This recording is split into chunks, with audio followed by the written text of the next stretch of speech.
pejuang NIP, selamat datang di channel aku. Kali ini aku mau sebelumnya mengucapin selamat buat teman-teman yang udah lulus tahap administrasi, dan buat teman-teman yang belum lulus tahap administrasi tetap harus semangat ya teman-teman, karena masih ada kesempatan lainnya dan masih ada kesempatan di lain waktu, jadi tetap harus semangat. Dan buat teman-teman yang udah lulus tahap administrasi, jangan lengah, kalian tetap harus kencengin belajarnya dan tetap semangat karena masih panjang perjalanannya, dan nanti kalian juga akan menghadapi SKD, jadi harus tetap jaga kesehatan dan jangan lupa belajar. Nah teman-teman, di videoku kali ini aku bakal bahas tentang hal-hal yang perlu kita pelajari dari kegagalan tahap administrasi CPNS 2021 ini. Tujuannya buat pembelajaran kita semua untuk tidak melakukan kesalahan lagi di lain kesempatan. Nah ternyata teman-teman, hal-hal yang membuat kegagalan di tahap administrasi CPNS 2021 ini adalah hal-hal yang sepele, dan bahkan sudah kita sempat bahas di video sebelumnya yang tips dan trik lulus CPNS 2021 untuk tahap administrasi. Nah ternyata setelah dianalisis teman-teman, sebagian besar kegagalan dari pelamar CPNS 2021 di tahap administrasi ini yaitu penggunaan satu materai untuk banyak dokumen.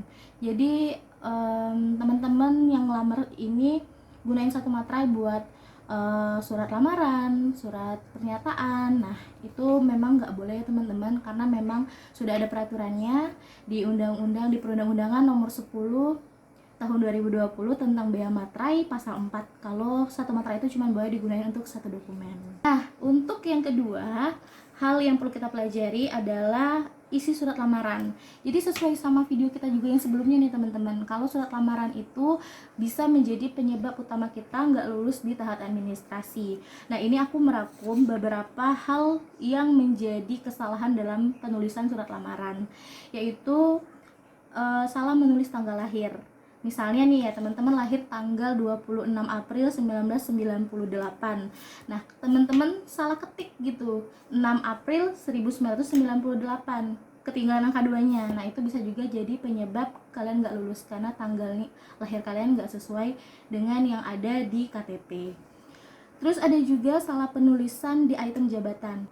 Harusnya kalian isi dengan pengawas bibit ternak ahli pertama misalnya. Terus teman-teman ternyata jawab di sana S1 peternakan. Nah itu juga bisa menjadi penyebab kegagalan karena kesalahan format surat lamaran.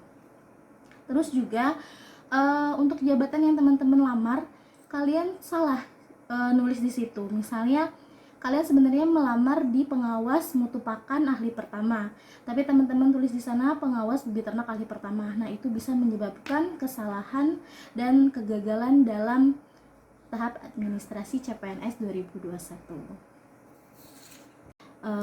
Terus untuk kesalahan ketiga itu adalah ijazah atau transkrip nilai yang tidak asli atau fotokopian. Nah, terkadang teman-teman itu merasa sudah men-scan ijazah ataupun transkrip nilai yang asli, tetapi di sana dijelaskan fotokopian. Ternyata pada kasus ini banyak teman-teman yang bercerita kalau mereka menggunakan aplikasi cam scanner dan mereka mengubah formatnya ke black and white, jadi terlihat seperti fotokopi teman-teman. Jadi jangan sampai ketika kalian men-scan ijazah kalian mengubah format menjadi black and white, jadi terlihat seperti fotokopi memang, walaupun kalian memang men-scan ijazah ataupun transkrip yang asli. Nah kesalahan selanjutnya yaitu pendidikan teman-teman itu nggak sesuai dengan pendidikan yang dipersyaratkan. Jadi ini udah kita bahas juga teman-teman, kalau kita harus lihat dulu nih informasi yang kita lamar ini membutuhkan pendidikan yang seperti apa kualifikasinya. Jangan sampai kita memaksakan yang memang bukan pendidikan yang dipersyaratkan. Kesalahan di tahap administrasi selanjutnya itu adalah pada format surat lamaran ataupun surat pernyataan.